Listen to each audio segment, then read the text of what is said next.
गरीब चंद्र सूरज की आयु लग, जे जीव का रहे शरीर। सतगुरु से भेटा नहीं तो अंत कीर का कीर। जगत गुरु तत्वदर्शी संत रामपाल जी महाराज जी के बोध दिवस व कबीर परमेश्वर जी के निर्वाण दिवस के उपलक्ष्य में 4 दिवसीय 17, 18, 19 और 20 फरवरी 2024 को विशाल भंडारा व संत गरीब दास जी महाराज जी की अमर वाणी का खुला पाठ और साथ ही दहेज मुक्त विवाह व रक्तदान शिविर, साथ ही आध्यात्मिक प्रदर्शनी जैसे कई भव्य कार्यक्रमों का आयोजन किया जा रहा है, जिसमें सर्व मानव समाज सादर आमंत्रित है। स्थान सतलोक आश्रम, धनाना धाम, जिला सोनीपत, हरियाणा।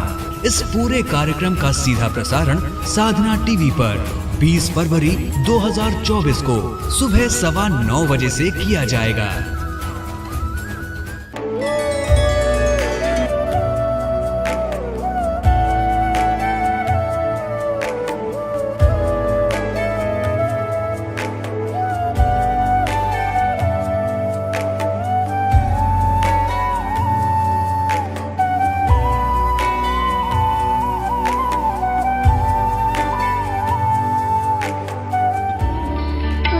परमात्मा को पाने तथा उसका वास्तविक लाभ प्राप्त करने के लिए पवित्र बाइबल में प्रमाण है कि प्रभु ने मनुष्य को अपना ही स्वरूप बनाया।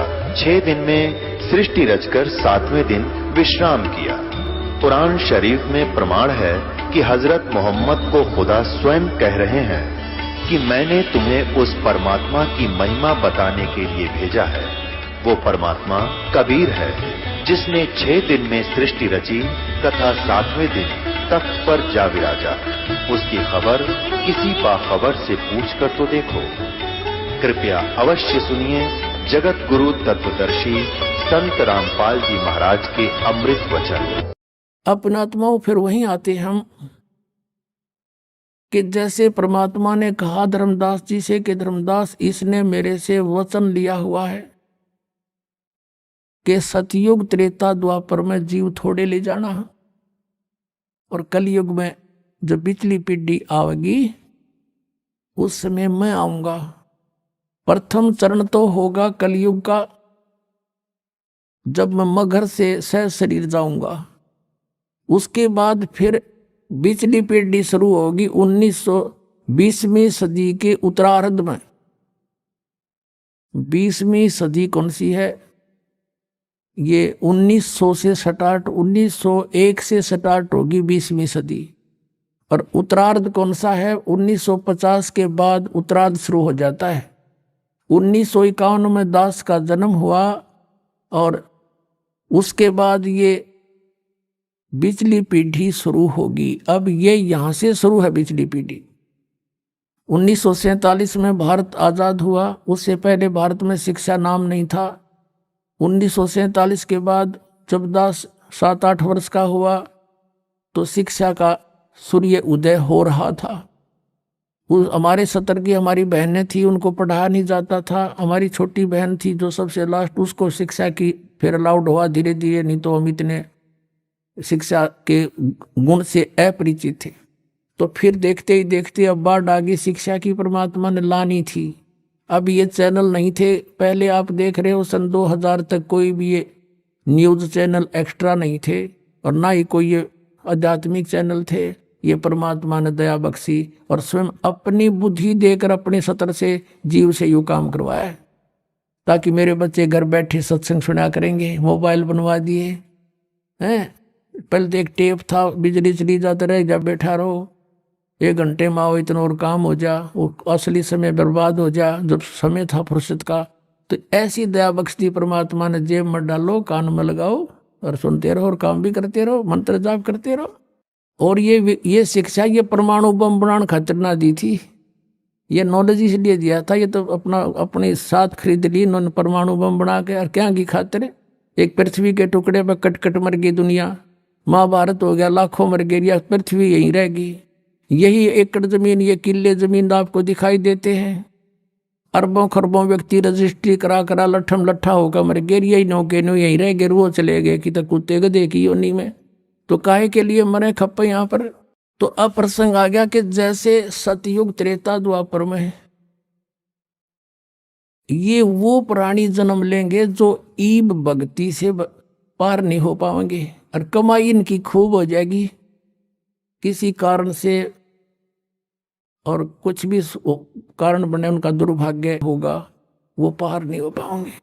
लेकिन इतने दयालु है परमात्मा, अब फिर इतनी भक्ति करा दी इनकी, 3-4 युग तक ये खा पी लेंगे, मर लेंगे, ये दुखी ना होंगे।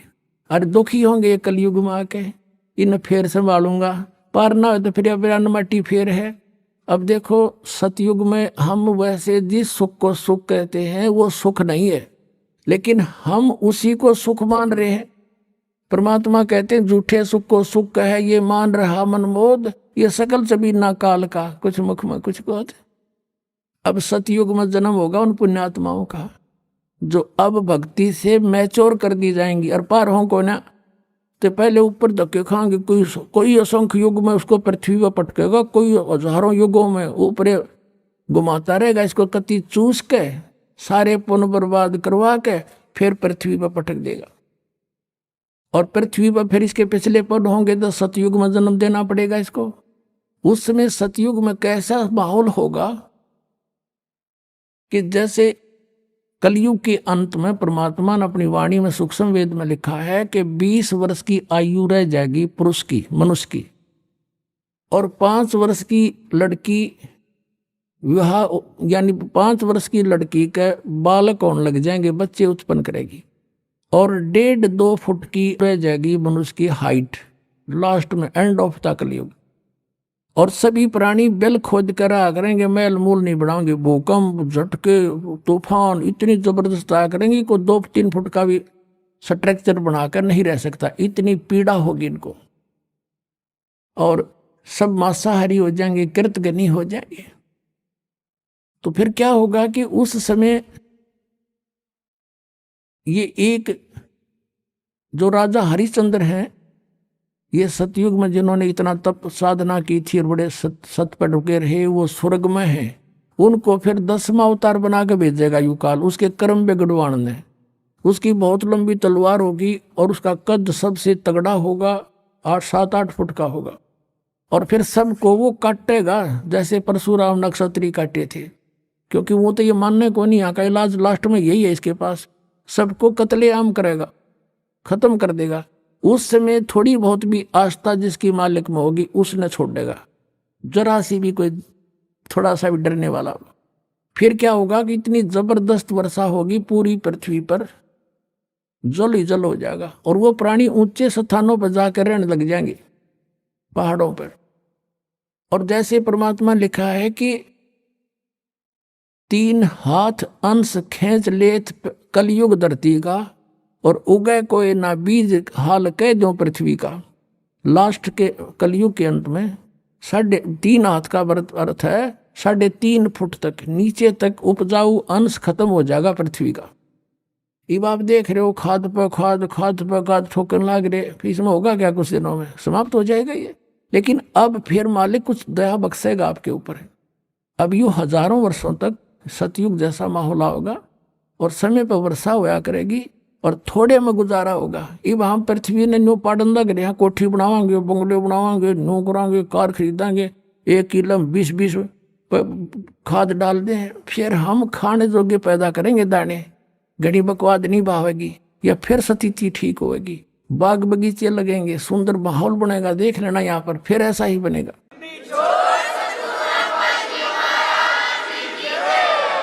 तो कलयुग के अंत में वो फिर ये उपजाऊ तो है को नहीं और वर्षा हुआ नहीं, क्योंकि प्रदूषण बढ़ जाएगा। तो उसमें बूंद इसी पड़ा करेंगी जैसे ओस गिरती है, बस, इससे अधिक नहीं। फिर होगा क्या, तो फिर क्या होगा, ये वर्षा जब होगी पानी पानी हो जाएगा, जल जल पूरी पृथ्वी पर हजारों वर्षों तक खड़ा रहेगा। फिर वो धीरे धीरे सूखेगा और वो जमीन में सोख होगा। जमीन के अंदर का जो जहर है, जो अनुपजाऊ कर दिया जिसने, वो सारा ऊपर आओगा बाहर, वो ऊपर आकर वाष्प हो जाएगा। फिर क्या होगा कि निर जंगल वन उत्पन्न होंगे, झाड़ जंखाड़ वन, बड़े बड़े सुंदर पेड़, फलदार वृक्ष, बेर, और धरती फिर से उपजाऊ बनेगी। वो फिर सड़ेंगे, वहां इसके खाद का काम करेंगे। और जब फिर ये सतयुग के प्राणी उत्पन्न होंगे, जब वातावरण में बहुत शुद्धता होगी, और वृक्षों के अंदर एक विशेष गुण है, वो कार्बन डाइऑक्साइड को ग्रहण कर लेते हैं, ऑक्सीजन छोड़ देते हैं, तो पूरे ऑक्सीजन बढ़ जाएगा। बड़े बड़े वृक्ष होंगे। अब माता पिता छोटे छोटे होंगे, बच्चे बड़े बड़े तगड़े होंगे। अब इसके उल्टा शुरू हो रहा है, माता पिता तगड़े तगड़े, बेटा बेटी इतने होने लग गए। अब रिवर्स काम चल रहा है। तो ऐसे फिर सतयुग शुरू होगा। उस सतयुग में ये आत्मा जो ईब यहां रह जाएंगी भक्ति प्राइम टाइम में, तो वह फिर जन्म लेंगी। अब उनकी पिछली भक्ति से वो जहां लगाओगे समाधि भी लगेगी। अब उस अपने हथियार ने कितना प्रयोग कर लो, वही सफल होंगे। इब जैसे चाकू है, चाकू का उद्देश्य क्या होता है? सब्जी छोल ले, प्याज छोल ले, नींबू काटे, प्याज काटे, अपना काम ले, और उसने किसी का घसो दे, काम तो उड़े भी करेगा, फिर वो तो पाप इकट्ठा कर लिया। तो ऐसे उनकी सबकी अंदर जो है, जो ध्यान मग्न होंगे, क्योंकि उनको विधि ये बताई जाएगी, मेडिटेशन करो, 1-1 लाख की उम्र हो जाएगी वर्ष की, सुंदर आहार फलदार वृक्ष खाओ पियो मौज करो। ये जो गेहूं चने ऐसे ये अपने आप पके अपने आप उगेंगे वहां पर, उन्हें तोड़ के लाने और मसल के खाने। ये होता सतयुग में। फिर कोई काम नहीं करना, और इतने स्वस्थ शरीर होंगे, कोई बीमारी रोग नहीं होता। और वहां के जब भगवानों के बदले इसने छोड़ के दूसरा भगवान कोई ना सुना, क्या मैं समाधि लाता हूँ, मेरी समाधि वहां तक जाती है। तो सतयुग त्रेता द्वापर तक इन्हीं अब के बिछड़े हुए बागियों के पुण्य फिर थोड़े बहुत चलते रहेंगे। ये सुने को ना भगवान की बात, और उसके कुछ पूर्व संस्कार से उनको लाभ होता रहेगा। वो सोचेंगे जो साधना मैं कर रहा हूं इसी से मुझे पुण्य हो रहा है, लाभ हो रहा है। और कलयुग में धर्मदास ये कति खाली हो लेंगे, बैटरी डाउन हो जाएगी इनकी, नरे पाप इकट्ठे होंगे, शास्त्र विरुद्ध साधना करेंगे। शास्त्र विधि अब देख लो, जब शास्त्र विधि के अनुसार एक भी किसी मजहब पंथ में भक्ति हो, गुरु ग्रंथ साहिब में नानक साहिब जी सतनाम का जाप करते थे, पूरे सिख समाज को उसका पता नहीं, तो वो कैसे मोक्ष प्राप्त होगा उनको? ऐसे ही पूरे हिंदू समाज में इस मंत्र से जाप होना एक को भी नहीं पता, कोई एंडमेंट नाम देते हैं। ऐसे मुसलमान समाज में, ऐसे ईसाई समाज में देख लो। तो ये सब शास्त्र विधि त्याग का मनमानी पूजा करने से अब इनकी पुण्य कमाई तो बनी नहीं, आध्यात्मिक कमाई बनी नहीं, अन्य सिद्धि शादी आ गई, वो यही बर्बाद कर दी। तो अब इनका कुछ भी क्रिया काम नहीं करेगी, सब दुखी हो लेंगे। और जो साधना ये करते, ये तो काम की थी ये कोई ना, पिछले पर हर दिन के अच्छे हैं नहीं, तो सब पर कैर टूटेंगे, बट नेचुरल है। और जब ये दुखी होंगे तो भगवान की खोज में कोई संत के पास जाएंगे, कोई किसी पंथ के पास जाएंगे, कोई मंदिर में जाएंगे, कोई मस्जिद में जाएंगे। फिर वहां मैं अपने बच्चों को मिलूंगा किसी भी तरीके से, और फिर उनको सतमार्ग बताऊंगा और मैं उपदेश दूंगा, वो लेते ठीक होने लग जाएंगे, और वो फिर मुझे पहचान लेंगे। और नकलियों गुरुओं की किताबें बन चुकी होंगी, जब मेरा संत जाएगा वो उनकी पोल पाड़ के और सबको सार्वजनिक कर देगा, और मेरे बच्चे मुझे पहचान लेंगे और सतनाम जाप करके सार नाम लेकर मेरे पास न्यू आवेंगे। तब कलयुग तक इसको छुपा के रखना। बोलो सतगुरुदेव।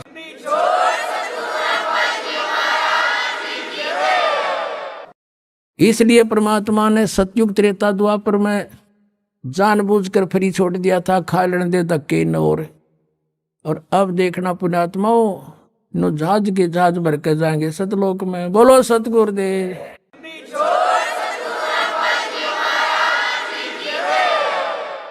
परम पिता परमात्मा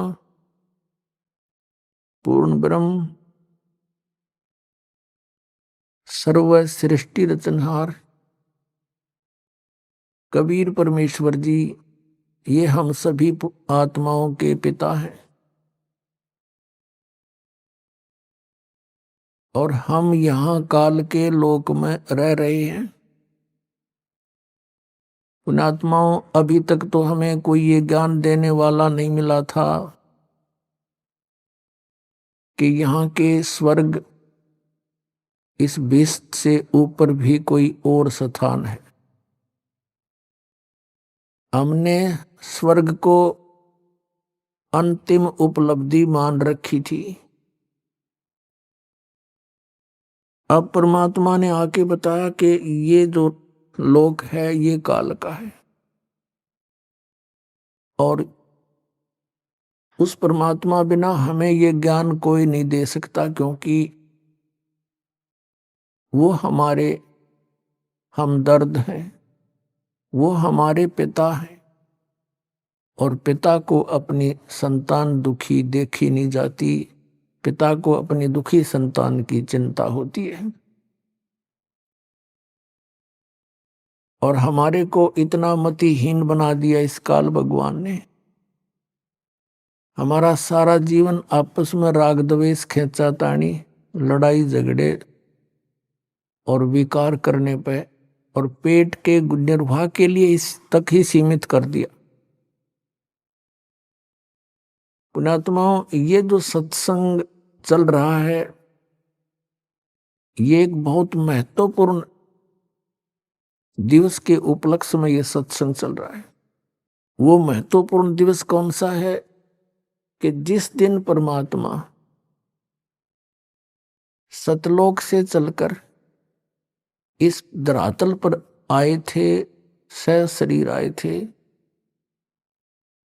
एक जिंदा महात्मा का रूप बनाकर। वो परमात्मा जिन भी महापुरुषों को मिले हैं वो जिंदा महात्मा का रूप बनाकर ही मिले हैं कलयुग में। किस किस को मिले हैं? आदरणीय धर्मदास साहिब जी को, आदरणीय मलुकदास साहिब जी, और आदरणीय दादू साहिब जी, आदरणीय नानक साहिब जी, आदरणीय गरीबदास साहिब जी, गांव छुड़ानी, जिला जज्जर, हरियाणा वाले, आदरणीय गीसा दास साहिब जी, गांव खेकड़ा, जिला मेरठ, उत्तर प्रदेश वाले को। इन महापुरुषों को मिले हैं वो जिंदा महात्मा के रूप में मिले, क्योंकि ये हमारे पिता हैं, ये हमारे जनक हैं, और ये परमात्मा प्रत्येक युग में आते हैं, और प्रत्येक युग में ये ऐसे ही शिशु रूप धारण करते हैं, और फिर बचपन से एक लीला करते हुए धीरे धीरे बड़े होते हैं। इनकी परवरिश की लीला कंवारी गायों द्वारा होती है। ये वेद भी प्रमाण देते हैं, और उस परमात्मा की लीला जो उन्होंने की है वो एज इट इज है, जो आज वेद गवाही दे रहे हैं।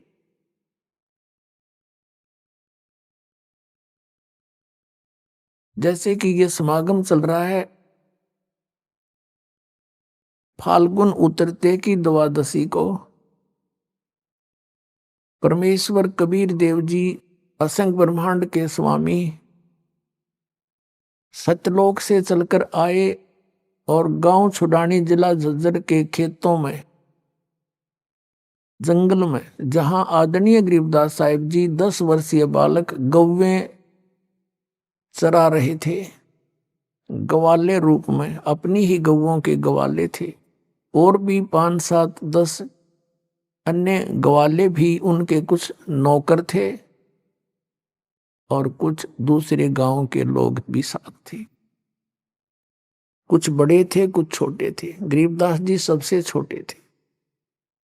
एक जिंदा महात्मा का रूप बनाकर परमात्मा सतलोक से चलकर आए, वहां प्रकट हो गए। कुछ ही दूरी पर फिर उनको आते नजर आए गरीबदास साहिब जी, और वो सभी पाली। उस समय 10 बजे यही मौसम था। 10 बजे एक वृक्ष के नीचे बैठकर जांडी के नीचे खाना खा रहे थे, और कबलाना गांव से गांव छुड़ानी को जाने का एक आम रास्ता था। पैदल चलने वाले व्यक्ति वहीं से आते जाते थे, यात्री भी वहीं से आते जाते थे। उसी रास्ते से उसी के साथ में वो जंडी का पेड़ था जहां वो आहार कर रहे थे, दोपहर का खाना खा रहे थे। परमात्मा वहां आए तो सभी पालियों ने कहा कि महाराज आओ भोजन पालो। परमेश्वर ने कहा कि मैं भोजन तो बच्चों अपने गांव से खा कर आया हूं। कहाँ है आपका गांव? गांव मेरा सचखंड है, सतलोक है। कितनी दूर है यहां से? कि 16 शंख कोस की दूरी। उन्होंने पालियों ने कहा महाराज फिर दूध तो पीना ही पड़ेगा, हम अतिथि को ऐसे नहीं जाने देते। तो परमेश्वर ने, कबीर देव जी ने कहा, सतपुरुष ने कहा कि भाई मैं कुंवारी गाय का दूध पीता हूं, पिलाना है तो पिलाओ। तो दूसरे पाली थे, कहने लगे बाबा जी तेरी नीयत खराब है, मजाक करते हो, आपकी दूध पीने की नीयत नहीं है, कुंवारी गाय को भी दूध देती है। परमात्मा ने कहा भी देख लो, दूध पिलाना है तो कुंवारी गाय का पीता हूं। गरीबदास जी उठे, 10 वर्षीय बालक, और लाए एक गऊ पकड़ के, बछिया 1.5 वर्ष की, और ला के खड़ी कर दी कि महाराज देखियो इसको बच्चा तो है भी नहीं, दूध कैसे देगी है। परमात्मा ने कहा कोई पात्र है तुम्हारे पास जिसमें दूध निकाले? कहाँ जी है? कि धो लो उसको। जी धो लिया, धो के साफ करा हुआ है, रख इसके नीचे, गाय के नीचे बैठ गया गरीबदास जी बालक लेकर के। आदमी हंस रहा, देखेंगे कैसे दूध देगी। परमात्मा कबीर जी ने, सतपुरुष ने थपकी मारी गऊ के पीठ पर, सतन लंबे लंबे हो गए, दूध की धार बंध गई और वो पात्र भर दिया।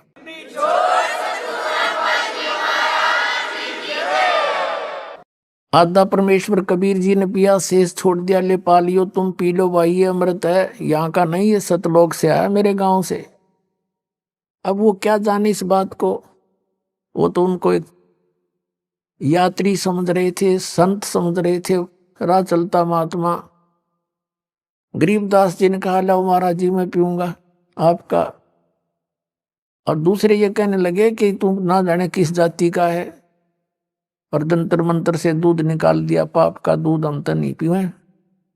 गरीबदास साहब जी, ये शुभ संस्कार बचपन से ही होते हैं ऐसी महान आत्माओं में।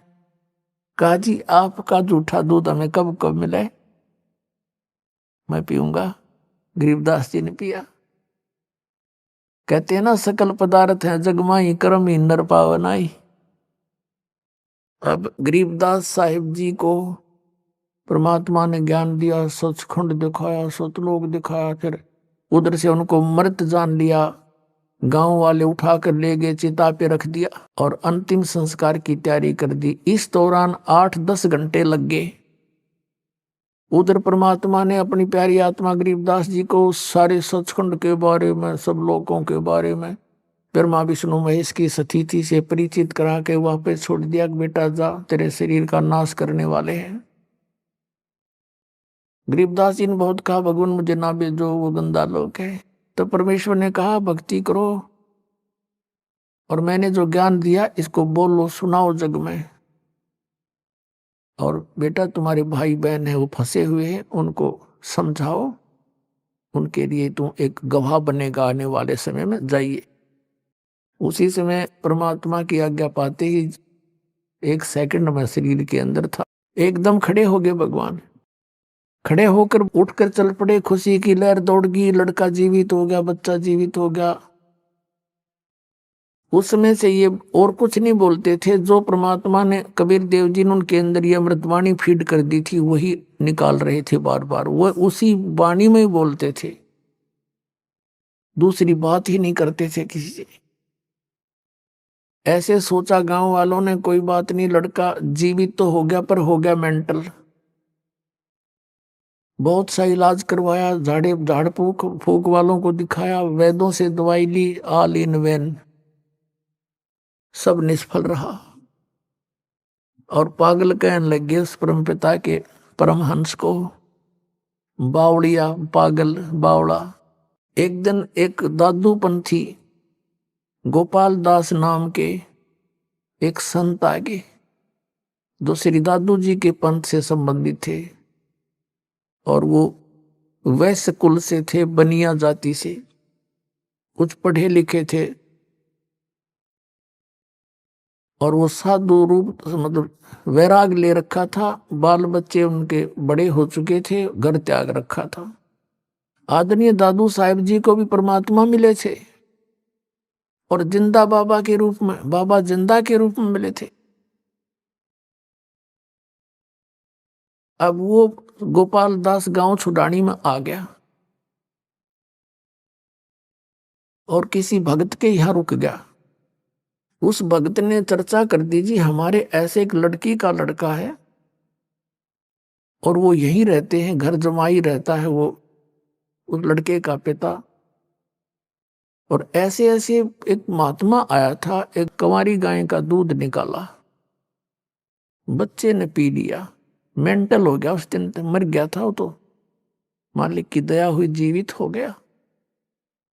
और कहते हैं संतों की विद्या को संत ही जानते हैं, काट सकते हैं, आप कुछ दया कर दो। सब दुखी हो रहे उससे, सारा दिन बोलता रहता है, बोलता रहता है। गोपाल दास जी ने कहा कि लाओ बुला के, कौन है, देखता हूं मैं, क्यों नहीं ठीक हो जाएगा। अब वो भक्त गया उस आदरणीय गरीबदास साहिब जी के नाना जी के पास। वो बहुत बड़े किसान थे, जमींदार थे, 1400 एकड़ जमीन थी। उनके साथ 5-7 बुजुर्ग से गांव के ओर आ गए, बच्चे को साथ ले आए, गोपाल दास महात्मा के पास खड़ा कर दिया। गोपाल दास ने कहा, बेटा कौन था वो जिसने तेरा जीवन बर्बाद कर दिया। आदरणीय गरीबदास साहिब जी कहने लगे, अलल पंख अनुराग है सुन मंडल रे थीर, दास गरीब उधारिया मोय सतगुरु मिले कबीर।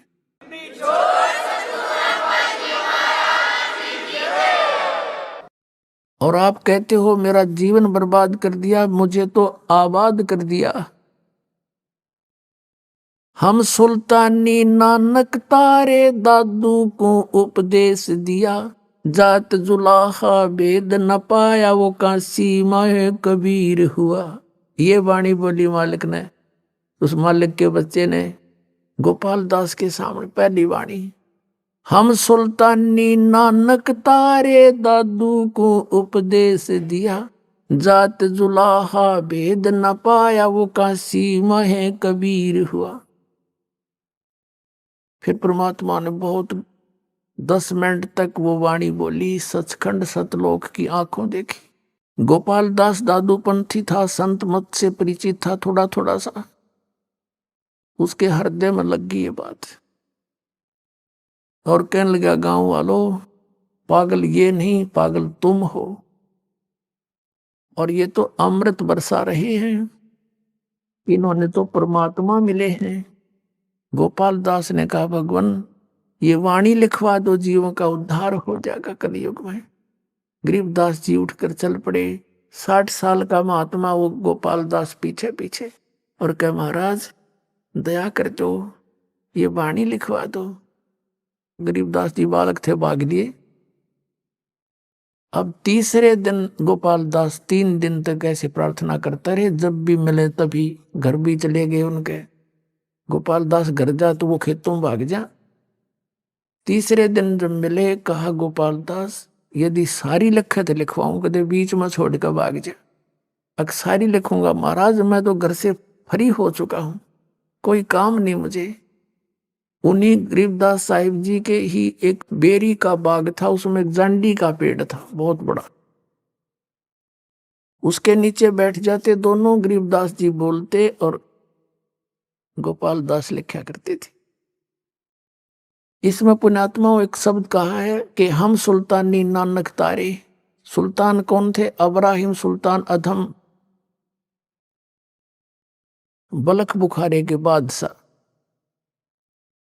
और दादू जी और नानक जी, और कहते मैं, गरीबदास जी कह रहे हम, यानी हम सभी, हम यानी इंक्लूडिंग गरीबदास, हम सुल्तानी नानक तारे, जिसने पार किया नानक साहिब को, दादू साहिब को और अब्राहिम सुल्तान को और मुझे, हम सुल्तानी नानक तारे दादू को उपदेश दिया, और जात जुलाहा भेद नहीं पाया, का सीमाए कबीर होया। अब यहाँ वो परमात्मा अपनी लीला अनुसार, जैसे ऋग्वेद मंडल नंबर 9 कल भी दिखाया था आपको, आज फिर थोड़ा सा दिखाएंगे, क्योंकि जब तक हम सदग्रंथों से परिचित नहीं होंगे स्वयं, तब तक हम परमात्मा को पहचान नहीं पाएंगे और विश्वास दृढ़ होगा नहीं। हमने ये देखना कि वो परमात्मा अपनी प्यारी आत्माओं को मिलता है, सतलोक से चलकर आता है, सह शरीर आता है। अब चलकर आता तो सह शरीर होगा, और माँ का जन्म हो तो जन्म में लिखता वेद उसका। अब थोड़ा सा एक बार वेदों से आपका परिचित करा के फिर आगे उन महापुरुषों की जीवनी सुनाएंगे जिन जिन को ये मिले परमात्मा। देखिएगा ऋग्वेद मंडल नंबर 9-10, ये कहाँ से छपा है? प्रकाशक है सार्वदेशिक आर्य प्रतिनिधि सभा, महर्षि दानंद भवन, रामलीला मैदान, नई दिल्ली। और मुद्रक है prince offset printer, 1510 Pataudi house, दिरांगन, नई दिल्ली। इसमें ऋग्वेद मंडल नंबर 9 और सूक्त 86 आपको दिखाते हैं। ऋग्वेद मंडल नंबर 9 सूक्त 86 का मंत्र 26। इसमें क्या कहा कि यज्ञ करने वाले यजमानों के लिए परमात्मा, यज्ञ माने धार्मिक अनुष्ठान यानी भक्ति करने वाले यजमान माने भक्तों के लिए परमात्मा सब रास्तों को सुगम करता हुआ उनके विघ्नों को मर्दन करता है और उनको पवित्र करता हुआ अपने रूप को सरल करता हुआ।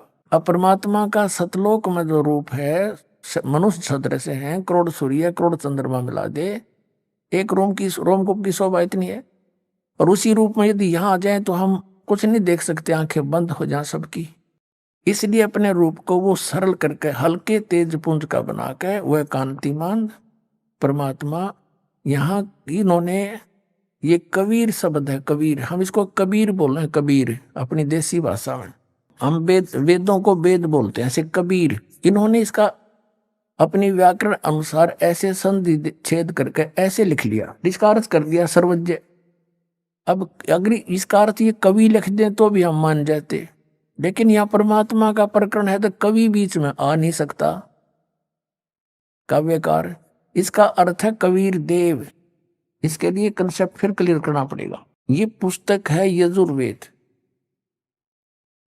ये स्पष्ट लिखा है, इसके ऊपर रे लगा रखा है और इसका संधि छेद करके और लिख दें यजु, जैसे ये लिख रखा है यजु, तो इसका अर्थ यजुर्वेद लिखना पड़ेगा। यदि कहीं पर ऐसा भी लिखा हो तो उसका अर्थ भी यजुर्वेद लिखना पड़ेगा, तभी इस पुस्तक के बारे में समझेंगे।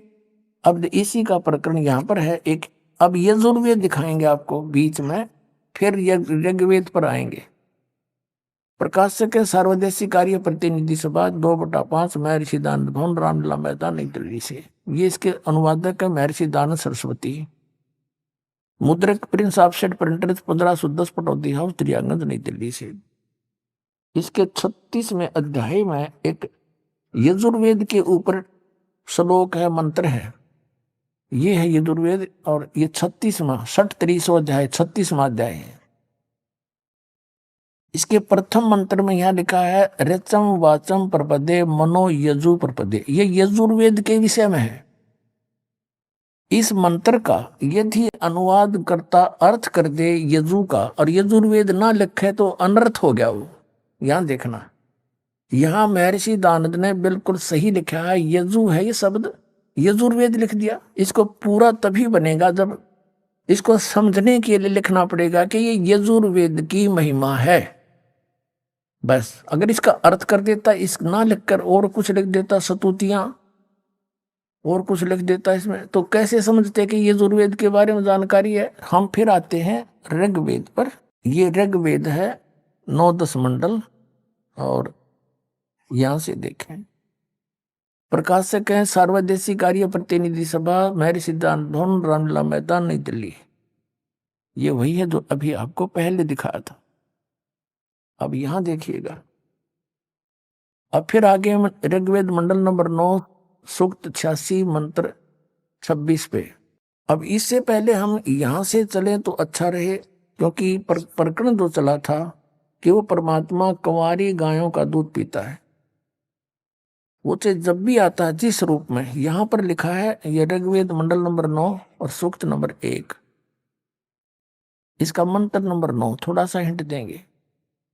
यहाँ लिखा कि उस सोम स्वभाव वाले श्रद्धालु पुरुष को, ये पुरुष लिख दिया, सोम माने परमात्मा लिखना था। यहाँ इन्होंने इस ऋग्वेद मंडल नंबर 9 के सभी मंत्रों में, ये ऋग्वेद मंडल नंबर 9 सूक्त 1 का मंत्र 1 है, इसमें भी हे परमात्मन, परमात्मा की महिमा चल रही है। और ऋग्वेद मंडल नंबर 9 सूक्त 1 के मंत्र नंबर 2 में भी हे परमात्मन, और 3 में भी हे परमात्मन, और 4 में भी हे परमात्मन, और 5 में भी हे परमात्मन, और 6 में भी, ऋग्वेद मंडल नंबर 9 सूक्त 1 मंत्र 6 में भी हे परमात्मन। और इन्होंने फिर आगे देखा कि महर्षि दानव तो परमात्मा को निराकार बताता है, और 8 में फिर आ गया भगवान का शरीर है। वहां पर पुरुष लिखना शुरू कर दिया 7 से ही, पुरुष माने भी परमात्मा होता है।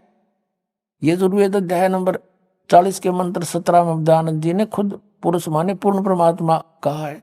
तो यहाँ पुरुष माने हमने परमात्मा ही मानना पड़ेगा। उस परमात्मा को उग्र गतियां प्रेरणा करती हैं, यानी भयंकर स्थितियां जब हो जाती हैं परिस्थितियां पृथ्वी पर, तो परमात्मा आता है, भासमान शरीर को वह पुरुष प्राप्त होता है।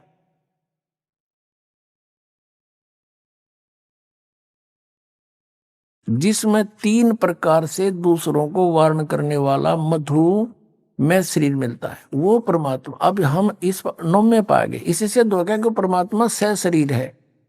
अब देखना, अब इसमें लिखा है कि वो परमात्मा 3 प्रकार के शरीर धारण करके सारी ब्रह्मांडों को संभालता है 3 स्थिति में। एक में तो वो स्थिर रहता है सतलोक में, ऊपर के लोकों में एक ऐसा रूप है, करोड़ सूर्य मिला दे करोड़ चंद्रमा, एक रोमकूप की इतनी शोभा है। वो तो वहां फिक्स, वहां तो स्थिर रहते हैं, स्थायी। अन्य रूप बना करके वो प्रत्येक युग में एक लीला करते हैं, एक बालक रूप धारण करके, और धीरे धीरे बड़े होते हैं। उसमें भी कंवारी गायों का दूध पीते हैं। ये दूसरी प्रकार का शरीर हुआ, शिशु रूप धारण करके आए, और फिर धीरे धीरे बड़े हुए। 5 वर्ष की आयु से ही वो फिर बड़े बड़े विद्वानों के छक्के छुड़ा देते हैं। 104 वर्ष के महर्षि रामानंद, जो पूरे बहुत बड़े प्रसिद्ध हो चुके थे, उनको भी नतमस्तक कर दिया परमात्मा ने अपने ज्ञान के सामने, और उनको अपना शिष्य बनाया। फिर आप उनके शिष्य बने। ये लंबी कहानी है, फिर बताएंगे। और तीसरी प्रकार का जो शरीर है, वो परमात्मा एक जिंदा महात्मा का रूप, संत महात्मा का रूप बना करके प्रकट होते हैं और अच्छी आत्मा को मिलते हैं। जहां भी कोई उसकी पुण्य आत्मा है, उनको मिलते हैं, ज्ञान से परिचित कराते हैं, अपनी सतीति से परिचित करा के वापस छोड़ देते हैं। फिर वो संत भी उनके गुणगान किया करते हैं। अब दूसरी प्रकार का शरीर आपको दिखाते हैं कि जब वो शिशु रूप धारण करके आते हैं, गाय का दूध से उनकी परवरिश होती है, कुंवारी गाय के दूध से। ऋग्वेद मंडल नंबर 9 सूक्त 1 मंत्र 8 हमने पढ़ लिया कि 3 दूसरों का वर्ण करने वाला, 3 प्रकार से दूसरों को वर्ण करने वाला मधु में शरीर मिलता है। अब ये दूसरी प्रकार का शरीर है, उस अमर परमात्मा को, पूर्ण परमात्मा को, जो शिशु रूप धारण करके आता है। सब अभी अधन्या, अधन्या माने बिना धनाई, धेनु माने गाय, बिना धनाई यानी अभी अधन्या, पूर्ण रूप से, यानी अभी अधन्या का अर्थ कुंवारी गौवें तृप्त करती हैं। दूसरे शब्दों में ऐसा समझे कि उस परमेश्वर को जो शिशु रूप धारण करके आता है, कुंवारी गायों से उसकी परवरिश होती है, उसको तृप्त करती है। इति सिद्ध। अब पुण्यात्माओं, ये था दूसरी प्रकार से परमात्मा जो हमारी देखभाल संभाल करने के लिए, धारण पोषण करने के लिए आते हैं। और तीसरी प्रकार का शरीर ये वो उनका ऐसा है कि जब चाहे जहां प्रकट हो जाते हैं, एक साधु संत रूप बना के, और अपनी अच्छी आत्माओं से मिलते हैं, उनसे वार्तालाप करते हैं, ज्ञान चर्चा करते हैं। अब वो प्रकरण इव आगे चलेगा, और वो कौन है? वो परमात्मा वेद क्लियर कर रहे हैं, वो कबीर देव है। अब आप देखो ऋग्वेद मंडल नंबर 9 सूक्त 86। अब इसमें 26 मंत्र आपने पढ़ा, अब फिर पढ़ेंगे। यज्ञ करने वाले यजमानों के लिए परमात्मा, अर्थात भक्ति करने वाले भक्तों के लिए परमात्मा सब रास्तों को सुगम करता हुआ उनके विघ्नों को मर्दन करता है, उनको पवित्र करता हुआ और अपने रूप को सरल करता हुआ, हल्का बना करके, वह कांति में परमात्मा कबीर देव, यहां कबीर देव लिख देना था बस, विद्युत के समान क्रीड़ा करता हुआ वर्णीय पुरुष को, अच्छी आत्मा को, श्रेष्ठ पुरुष को प्राप्त होता है। ऋग्वेद मंडल नंबर 9 सूक्त 86 मंत्र 26 पढ़ दिया। अब 27 में क्या बताया है कि जो परमात्मा धूलोक के तीसरे पृष्ठ पर विराजमान है, सतलोक में भी उसके अंतिम छोर पर रहता है। अब ऋग्वेद मंडल नंबर 9 और सूक्त नंबर 82 इसको और अच्छी तरह क्लियर करता है। ऋग्वेद मंडल नंबर 9 और सूक्त 82 और मंत्र नंबर 1 यहां पर है। जो सर्व उत्पादक प्रभु, यानी सबकी उत्पत्ति करने वाला परमेश्वर, सबका रचनहार, प्रकाश रूप, सद्गुणों की वृष्टि करने वाला, पापों को हरण करने वाला है, वह राजेव, राजा के समान। यहाँ 269 पृष्ठ, इन्हीं का अनुवाद आगे देखो 270 पृष्ठ। राजा के समान दर्शनीय है, राजा की तरह देखने जोगा है। ऊपर परमात्मा मनोहर मुकुट धारण किए बैठा है, श्वेत छत्र सिर मुकुट विराजे, देखत ना उस चेहरे नू। राजा के समान दर्शनीय है, देखने जोगा है। और वह लोक, पृथ्वी आदि लोकांतरों के चारों ओर शब्दमान हो रहा है। वह वर्णीय पुरुष को, अच्छी आत्मा को, जो दृढ़ भक्त है, उसको पवित्र करता हुआ प्राप्त होता है।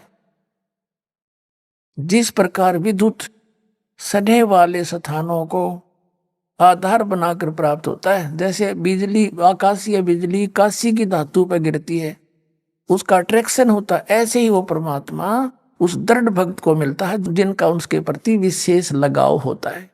अब यहां देखो किस उद्देश्य से आता है। ऋग्वेद मंडल नंबर 9 सूक्त 82 मंत्र 2 में आप देखेंगे वो किस उद्देश्य से आता है। हे परमात्मन, उपदेश करने की इच्छा से आप महापुरुषों को प्राप्त होते हो, अच्छी आत्माओं को प्राप्त होते हो, और आप अत्यंत गतिशील पदार्थ के समान, यानी बहुत तीव्रगामी होकर के हमारे आध्यात्मिक यज्ञों को प्राप्त होते हैं। आप वह फिर आ गया, आप कबीर देव हैं। हम उसको कबीर देव कहने लगे, फिर कबीर साहब कहने लगे। कबीर वेदों में कबीर, और हम उसको कबीर बोलते हैं, कुरान शरीफ में भी उसको कबीर बोला है। कबीर देव हैं, शुद्ध स्वरूप हैं, हमारे पापों को दूर करके हे अमर परमात्मा आप हमको सुख दें। अपनी आत्माओं, उन महापुरुषों में से कौन कौन है अच्छी आत्माएं, जैसे आपको अभी गिनाया। हम सुल्तानी नानक तारे दादू को उपदेश दिया, जात जुलाहा भेद न पाया, वो कौशी माहे कबीर हुआ। उनमें से एक दृढ़ भक्त श्रेष्ठ आत्मा आदरणीय नानक साहिब जी हैं, जिनको परमात्मा बेई नदी पर मिले थे, सुल्तानपुर शहर में, पश्चिमी पाकिस्तान के अंदर है वो क्षेत्र। पहले ज्वाइंट भारत था ये सारा, अफगानिस्तान, बलूचिस्तान, पश्चिमी पाकिस्तान, पूर्वी पाकिस्तान और ईरान, इराक तक, गढ़ और गजनीब तक ये भारतवर्ष था। नानक साहिब जी के पहले जन्म सतयुग में ये राजा अम्बरीश थे, त्रेता में यही आत्मा राजा जनक हुए और कलयुग में वही आत्मा श्री नानक जी हुए। अपने आत्माओं पहले ये राजा थे, इनके नौकर रहा करते थे पिछले पुनों के कारण, और इन पुनों को स्वर्ग में खर्च करके वापस आ जाते हैं सभी प्राणी। फिर ये स्वयं एक सुल्तानपुर के नवाब के यहाँ मोदी खाने में नौकरी कर रहे थे। लेकिन ऐसी आत्माएं भक्ति बिना रुक नहीं सकती। एक ब्रजलाल पांडा इनको पढ़ाया करता था, गीता जी को हिंदी भी उन्होंने पढ़ाई थी, ये फारसी भी पढ़े थे एक मौलवी से। इनके पिताजी कालूराम मेहता खत्री, श्री कालूराम मेहता खत्री यानी अरोड़ा जाति से थे, हिंदू परिवार था इनका। और श्री कृष्ण जी श्री राम के खूब तगड़े पुजारी थे, सभी देवी देवताओं की पूजा करते थे। जब ये सुल्तानपुर में नौकरी कर रहे थे, वहां इनकी बहन ब्याही थी। इनके जीजा जी जो थे बहनोई श्री जयराम जी थे, उनके ही सिफारिश से नानक साहब जी को मोदी खाने की नौकरी मिली थी नवाब के यहाँ, और जयराम जी भी वहां नवाब के ही सर्विस करते थे, या जैसे वो अच्छे गणमान्य व्यक्ति थे। नानक साहब जी प्रतिदिन सुल्तानपुर के साथ से बह रही बेई नदी के ऊपर प्रतिदिन स्नान करने जाते थे, और वहां बैठकर कुछ देर भगवान का एकांत में चिंतन करते रहते थे। एक दिन परमात्मा सतपुरुष कबीर देव जिंदा महात्मा रूप बना के और नानक साहब जी के पास गए। नानक साहब जी से कहा कि हे महात्मा जी, हे भक्त, मैं बहुत भटक लिया, मुझे कोई सतमार्ग बताने वाला नहीं मिला, और मुझे कोई मार्ग बताओ। आप बहुत अच्छे भक्त बताए, सभी यहाँ चर्चा है आपकी। अब नानक साहब जी ने जैसा भी ब्रजलाल पांडे से सुना था वो सारी कथा सुनानी शुरू कर दी। फिर कहा कि गुरु बिन मोक्ष हो नहीं सकता। तो परमात्मा ने कहा कि भाई गुरु किसको बनाऊं, जब तक मेरी आत्मा दृढ़ नहीं होगी। मैं वैसे गुरु तो मैंने बना भी रखा, रामानंद जी, काशी में पंडित स्वामी रामानंद जी से मैंने दीक्षा ले रखी है, लेकिन मेरी तसल्ली नहीं हुई, संतुष्टि नहीं है। नानक साहब जी कहते फिर मुझे बनाओ गुरु। तो कबीर साहब कहने लगे ठीक है आप गुरु जी, लेकिन मेरी कोई शंका समाधान करो गुरुदेव, मेरी कोई शंका का समाधान करो। बोलो कि ब्रह्मा विष्णु महेश की क्या स्थिति है, क्या ये जन्मते मरते हैं या इनके कोई माता पिता भी हैं? तो जैसा उन्होंने सुन रखा था ब्रजलाल पांडे से, और जैसा भी हिंदू धर्म में प्रचलित है, ये लोक वेद सारा सुना दिया। ये अजरो अमर हैं, अविनाशी हैं, इनके कोई माता पिता नहीं, श्री कृष्ण जी सर्वश्रेष्ठ हैं, और श्री कृष्ण जी ने गीता का ज्ञान दिया, ये अनमोल ग्रंथ है। तो नानक साहब जी, कबीर साहब ने कहा जी कुछ फिर उस अनमोल ग्रंथ के कुछ वचन सुना दो।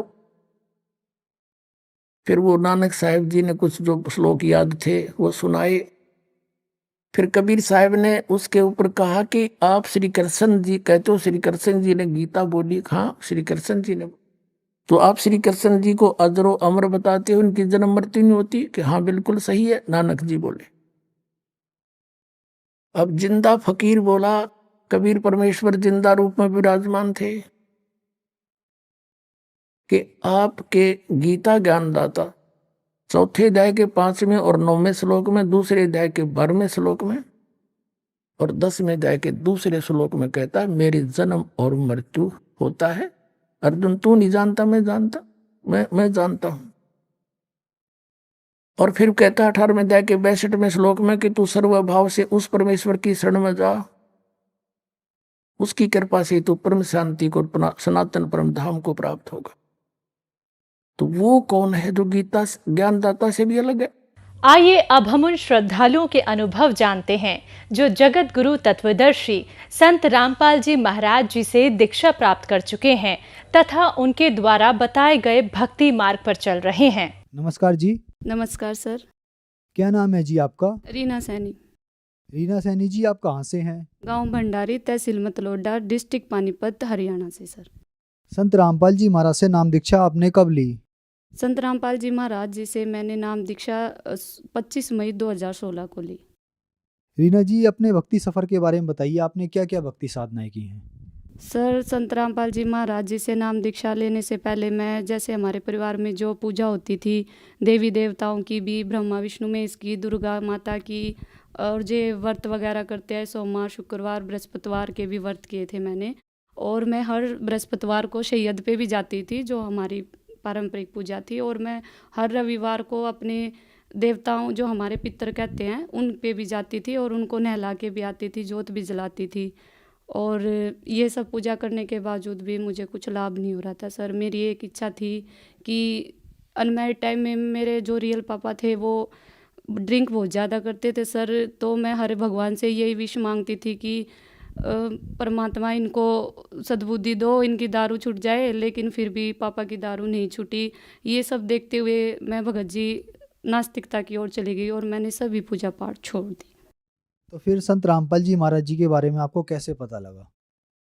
बंदी छोड़ सतगुरु रामपाल जी महाराज जी के बारे में मैं जब अनमैरिड टाइम में थी तो मैंने मेडिकल का कोर्स किया हुआ है सर। ऑपरेशन थिएटर टेक्नीशियन का कोर्स किया हुआ है। तो मैं प्राइवेट जॉब करती थी। तो वहाँ पे एक सोमवीर दास भगत थे संत रामपाल जी महाराज जी के। उन्होंने मेरे को ज्ञान समझाया। जैसे हम फ्री टाइम में बैठते थे तो वो गुरु जी की बातें करते थे, संत रामपाल जी महाराज जी की। तो उनकी बातें, उनका ज्ञान मुझे अच्छा लगा। फिर मैंने कहा कि भगत जी ये ज्ञान मुझे अच्छे से समझना है। तो उन्होंने मेरे को ज्ञान गंगा पुस्तक दी। फिर मैंने वो ज्ञान गंगा पुस्तक पढ़ी और उसको ज्ञान गंगा पुस्तक को पढ़ के मैंने ज्ञान को समझा और गुरु जी से नाम दीक्षा ली, संत रामपाल जी महाराज जी से। जैसे कि आपने बताया कि आप बहुत ज़्यादा परेशान थी, इसलिए नास्तिक हो गई थी। तो क्या संत रामपाल जी महाराज से नाम दीक्षा लेने के बाद आपकी परेशानियां ठीक हुई? हाँ, नाम दीक्षा लेने के बाद सबसे पहले लाभ तो मेरे को ये हुआ कि मेरे भगत जी को कई सालों से पथरी का दर्द होता था। उनकी यूरेटर में पथरी थी। तो वो मालिक की दया, बंदी छोड़ सतगुरु रामपाल जी महाराज की दया से ट्रीटमेंट लेने से ही निकल गई। जबकि डॉक्टर ये कह रहे थे कि ऑपरेशन कराना पड़ेगा। जो पथरी का साइज़ है वो 5 mm से कुछ ज़्यादा बता रहे थे। अभी मुझे अच्छे से याद नहीं।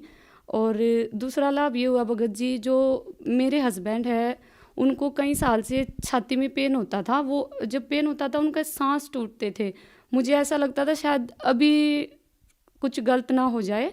तो वो ऐसे ऐसे मुक्के मारते थे वो ज़ोर ज़ोर से। मेरी नई नई शादी हुई थी तो मुझे अच्छा नहीं लगता था। तो मालिक की दया से मैंने गुरु जी से प्रार्थना करी मन ही मन में। मालिक ने उनकी भी ये चेस्ट पेन में भी राहत दी। और एक लाभ भगत जी मेरा ये है कि शादी के बाद मेरे को जो पहला बच्चा था, प्रेगनेंसी के दौरान स्टार्टिंग के महीने में ही ब्लीडिंग हो गई थी, जिस वजह से मेरा बच्चा जो है डॉक्टर ने मिसकैरेज बोल दिया था कि ये मिसकैरेज हो गया है, सफाई करनी पड़ेगी। लेकिन मेरा मन नहीं मान रहा था क्योंकि मैंने मालिक से नाम दीक्षा, बंदी छोड़ सतगुरु रामपाल जी से नाम दीक्षा ली हुई थी। इसलिए मैंने मन ही मन गुरु जी से अरदास की कि परमात्मा नहीं, मुझे यही बच्चा चाहिए। तो डॉक्टर बोले कि ठीक है, आप सफाई के लिए नहीं मान रहे हो तो आप 1 हफ्ते का ट्रीटमेंट लो और हो सके तो भगवान आपकी सुन ले। तो मैंने कहा ठीक है, मैं 1 हफ्ते का ट्रीटमेंट लेके देखूंगी, अगर नहीं कुछ हुआ तो मैं मिसकैरेज करा लूँगी। तो डॉक्टर ने मेरे को 1 हफ्ते का ट्रीटमेंट दिया। मैं घर आके मैंने बंदी छोड़ सतगुरु रामपाल जी महाराज जी से मन ही मन प्रार्थना लगाई और मैंने गुरु जी से कहा कि गुरु जी दया करो। मालिक ने मेरी मन की प्रार्थना को भी सुन लिया और मेरा वही बच्चा 9 महीने तक ठीक ठाक रहा। और गुरु जी की दया से आज वो मेरा बेटा 5 साल का हो गया है, उसको कोई दिक्कत नहीं है। ये वही बच्चा है जो डॉक्टर ने बोल दिया था कि ये मिसकैरेज हो गया है। एक नहीं बल्कि 2 डॉक्टर ने बोल दिया था। आज बंदी छोड़ सतगुरु रामपाल जी महाराज की दया से यही वो बच्चा है, बिल्कुल ठीक है, स्वस्थ है और 5 साल का हो गया है। डॉक्टर भी देख के अचंभित था कि भाई, क्योंकि मैंने 2 डॉक्टर से चेक कराया था क्योंकि मुझे लग रहा था कि नहीं ऐसे नहीं हो सकता, मैं बंदी छोड़ सतगुरु रामपाल जी महाराज की शरण में हूँ। इसलिए मैंने जो सोनीपत में रावल हॉस्पिटल है वहाँ से चेक कराया। तो उस डॉक्टर ने मेरे को देखते ही बोल दिया अल्ट्रासाउंड करके कि नहीं, मिसकैरेज करना पड़ेगा और टैबलेट खानी पड़ेगी। लेकिन फिर मेरी एक डॉक्टर थी पानीपत में सुनेजा हॉस्पिटल में, मैंने उनसे बात करी तो मैम ने भी यही कहा कि हाँ मिसकैरेज ही हो गया बेटा, टैबलेट लेनी पड़ेगी। लेकिन डॉक्टर भी हैरान थी कि भाई 2 डॉक्टरों की बात भी कट गई, ऐसा क्या भगवान है इसका कि बच्चा लाइव है। और उसकी दिल की धड़कन आ गई जब बाद में अल्ट्रासाउंड किया। और मेरे को एक लाभ ये हुआ कि नाम दीक्षा लेने के बाद जो मेरी सास मम्मी है उनको बीपी की पहले से ही दिक्कत रहती थी। लेकिन एक बार क्या हुआ कि उनको अटैक की शिकायत हो गई, तो हम उनको प्रेम हॉस्पिटल पानीपत में लेके गए। वहाँ पे डॉक्टर ने उनकी ईसीजी वगैरह देख के कहा कि भाई इनको तो अटैक आया हुआ है, छल्ले डलेंगे दिल में, तो इतना 2 लाख तक का खर्चा आएगा, उन्होंने ऐसे बोला। तो फिर हम दूसरे हॉस्पिटल में पानीपत में लेके गए, सिग्नस में। तो वहाँ पे भी डॉक्टर ने उनकी कंडीशन को देखते हुए यही कहा कि भाई इनका तो जो है अटैक आया है और छल्ले ही डलेंगे, यही ट्रीटमेंट है। लेकिन मेरा मन कहीं से भी नहीं मान रहा था। वैसे मम्मी ने नाम दीक्षा नहीं ले रखी है, मेरी सास मम्मी ने। तो फिर भगत जी मैंने मन ही मन गुरु जी से प्रार्थना की, सतगुरु रामपाल जी महाराज मेरी सास पे भी दया करो। तो मालिक की दया से मैंने जैसे ही घर आके प्रार्थना करी थी, तो फिर हम हॉस्पिटल गए। तो बंदी छोड़ सतगुरु रामपाल जी महाराज जी की दया से मम्मी के सीटी स्कैन हुए, एमआरआई हुआ और मम्मी की एंजियोग्राफी भी हुई। तो सीटी स्कैन सब कुछ नॉर्मल आया मालिक से प्रार्थना करने के बाद, और जो है एंजियोग्राफी भी बिल्कुल नॉर्मल आई। डॉक्टर भी हैरान थे कि भाई हमें पेशेंट की कंडीशन देख के ऐसे लग रहा था कि भाई इनको तो छल्ले डलेंगे ही डलेंगे, क्योंकि उनको डायरेक्ट ही आईसीयू में ले लिया था जब हम जैसे ही मम्मी को दिखाने गए थे। तो ये भी एक मालिक की बहुत बड़ा चमत्कार है। और एक लाभ भगत जी मुझको ये हुआ कि मेरा छोटा बेटा है 6 महीने का, ये अभी 1 महीने पहले की ही बात है। उसको जैसे ही सर्दी स्टार्ट हुई नमूनिया हो गया था और उसको इन्फेक्शन चेस्ट में बहुत ज़्यादा बढ़ गया था। तो मैं गन्नौर हॉस्पिटल है एक बच्चों का, धनखड़ हॉस्पिटल, उसमें उसको लेके गई। तो वहाँ पे डॉक्टर ने उसकी कंडीशन को देखते हुए चेस्ट एक्सरे कराया और उसके सीबीसी वगैरह टेस्ट कराए। तो सीबीसी में उसको वायरल फीवर आया और चेस्ट एक्सरे में उसको बहुत ही ज़्यादा इन्फेक्शन था। डॉक्टर ने कहा इसको इमीडिएटली एडमिट कराना पड़ेगा और ऑक्सीजन वगैरह लगानी पड़ेगी। तो मैंने छोटे बच्चे की एज देखते हुए डॉक्टर को मना कर दिया और अपने बंदी छोड़ पे सतगुरु रामपाल जी पे मुझे पूर्ण विश्वास था कि वो ऐसे ही ठीक कर देंगे। और मैं अपने बच्चे को पीने की दवाइयाँ सिरप वगैरह दिला के ही घर ले आई और मैंने घर आके दंडवत करके गुरुजी से प्रार्थना की कि गुरुजी छोटा बच्चा है, हॉस्पिटल में एडमिट कराएंगे तो बहुत ज़्यादा सुइयाँ वगैरह इंजेक्शन लगेंगे, आप दया करो बंदी छोड़ सतगुरु रामपाल जी महाराज। तो मालिक ने ऐसी दया की भगत जी, 3 दिन की मेडिसिन दी थी डॉक्टर ने, मेरे छोटे बेटे को उन्हीं मेडिसिन से घर पे ही आराम हो गया, मेरे को सेकंड विजिट पर भी नहीं जाना पड़ा। एक जो सबसे बड़ा लाभ मैं आपको बताना चाहूँगी मेरी जैसी युवा पीढ़ी के लिए जो आजकल बेरोजगार घूम रहे हैं, वो ये है कि बंदी छोड़ सतगुरु रामपाल जी महाराज की शरण में आने के बाद भगत जी मेरी गवर्नमेंट जॉब लगी और मेरे हस्बैंड की भी गवर्नमेंट जॉब लगी। क्या जॉब है आपकी? भगत जी मैं as a operation theatre technician की पोस्ट पे हूँ, सिविल हॉस्पिटल गन्नौर, और मेरे भगत जी सिविल हॉस्पिटल सोनीपत में है, वे भी ओटी टेक्नीशियन की ही पोस्ट पे है। जैसे कि आपने बताया कि आप मेडिकल लाइन से हैं, इस समय आप गवर्नमेंट जॉब पर हैं। पहले जो आप भक्ति साधनाएं करती थी या जो भी श्रद्धालु मंदिरों में जाते हैं या एम्स में भी जाते हैं, बड़े बड़े हॉस्पिटल्स में जाते हैं, वो वहाँ से ठीक नहीं हो पाते और वो संत रामपाल जी महाराज से नाम दीक्षा लेने के बाद ठीक हो जाती हैं। तो ऐसा कैसे हो रहा है? ऐसा है भगत जी कि हम जैसे मेडिकल लाइन में है, हेल्थ डिपार्टमेंट में है, तो हमने भी देखा है कि जब हम जैसे मैं ऑपरेशन थिएटर टेक्नीशियन हूँ तो ऑब्वियसली बात है मैं ऑपरेशन थिएटर में ड्यूटी करती हूँ। तो वहाँ पे हमने भी देखा है कि हमारे जो सर्जन है ऑपरेशन करने से पहले अपने भगवान को ऐसे याद करते हैं और तब सर्जरी स्टार्ट करते हैं। जो सर्जरी का काम है वो डॉक्टर का है, लेकिन पेशेंट को जीवन दान देना वो भगवान का काम है। और संत रामपाल जी महाराज जो है सही विधि बताते हैं पूजा साधना की, वो प्रमाण के सहित बताते हैं। उन्होंने बताया है कि अपने ज्ञान में सत्संग वगैरह में कि जो वेदों में भी प्रमाण है कि जो पूर्ण ब्रह्म है, पूर्ण परमात्मा है, वो साधक की उम्र 100 साल भी बढ़ा सकता है। इसीलिए जो है श्रद्धालुओं को लाभ हो रहे हैं। संत रामपाल जी महाराज से नाम दीक्षा लेने के बाद आपको बहुत अद्भुत लाभ प्राप्त हुए। तो जो दर्शक आज आपको टीवी पर देख रहे हैं और वो भी संत रामपाल जी महाराज से नाम दीक्षा लेना चाहते हैं, लाभ लेना चाहते हैं, उनको क्या करना होगा? ऐसा है भगत जी, आज बंदी छोड़ सतगुरु रामपाल जी महाराज की दया से हर जिले में नामदान सेंटर है और मालिक की दया से 500 से भी ज़्यादा नामदान सेंटर खुल गए हैं। और अगर कोई जगत भाई बंदी छोड़ सतगुरु रामपाल जी महाराज जी से नाम दीक्षा लेना चाहते हैं तो वो हमारे सोशल मीडिया प्लेटफॉर्म पर जाके भी ले सकते हैं। हमारे जैसे यूट्यूब चैनल है, वहाँ पे संत रामपाल जी महाराज के नाम से सर्च करके, और फेसबुक वगैरह से भी वहाँ पे नंबर भी दिए होते हैं। और सबसे आसान तरीका ये है कि विभिन्न चैनलों पे बंदी छोड़ सतगुरु रामपाल जी महाराज जी के सत्संग आते हैं, तो वहाँ पे एक नीचे लाइन चलती है, उस लाइन पे बंदी छोड़ सतगुरु रामपाल जी महाराज से कांटेक्ट करने के लिए नंबर भी लिखे हुए होते हैं। तो आसान तरीका यही है कि आप उस नंबर पे जाके कांटेक्ट करें और बंदी छोड़ सतगुरु रामपाल जी महाराज जी से नाम दीक्षा लें। धन्यवाद जी। सत साहिब।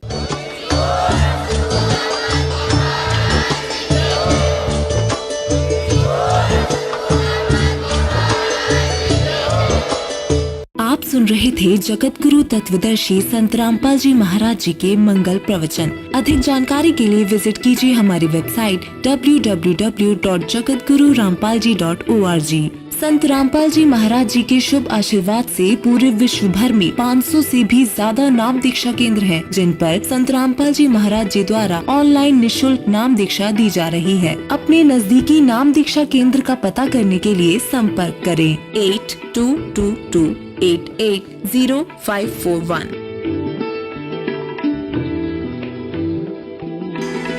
गरीब चंद्र सूरज की आयु लग, जे जीव का रहे शरीर।